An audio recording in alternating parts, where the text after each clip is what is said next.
স্টেডিয়ামের গ্যালারিতে অনেক সময় দেখা যায় হাতে প্লেকার্ড, চোখে আবেগ আর কণ্ঠে সাকিবের নাম। কিন্তু সেই ভালোবাসার প্রকাশটা অবশ্য সব সময় মাঠে ঢোকার সুযোগ পায় না, যা খুবই পরিচিত দৃশ্যগুলোর একটা, অন্তত সবশেষ বছরে লাল সবুজের বাংলাদেশে।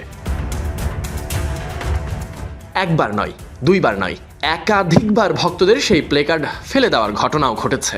অথচ এসব নিয়ে সাকিব আল হাসানের ভেতরে জমে থাকে না কোনো ক্ষোভ কিংবা অভিমান। নির্বাসিত সাকিব ভাসমান ফোন আলাপ করেছেন আজকের পত্রিকার সঙ্গে, আর সেখানেই তার কথা।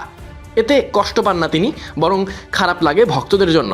কারণ এখনও যেভাবে পাগলের মতো তাকে সমর্থন করে যাচ্ছে মানুষ, সেটাই তার কাছে বড় প্রাপ্তি। উল্টো যত বাধা এসেছে, ততই যেন সমর্থন আরও জোরালো হয়েছে বলে মনে করেন সাকিব। দেশের বাইরে যেখানেই খেলতে যান সেই একই চিত্র, বিদেশি, বাংলাদেশি কিংবা প্রবাসী, তবে সেখানে সাকিব ভক্তদের ভিড়, স্লোগান আর ভালোবাসা। প্রশ্ন ওঠে, এই সমর্থন কি তাকে নতুন করে অনুপ্রাণিত করে না? মনে করিয়ে দেয় না যে দেওয়ার মতো এখনো অনেক কিছু বাকি? সাকিব এই বিশেষ সাক্ষাৎকারে বলেন, আমি তো বলেছি ক্রিকেট খেলে আমার ভালো লাগে, এ কারণেই খেলে যাচ্ছি। কোনো দেওয়া নেওয়া, চাওয়া পাওয়া এত কিছু চিন্তা করে ক্রিকেট খেলি না।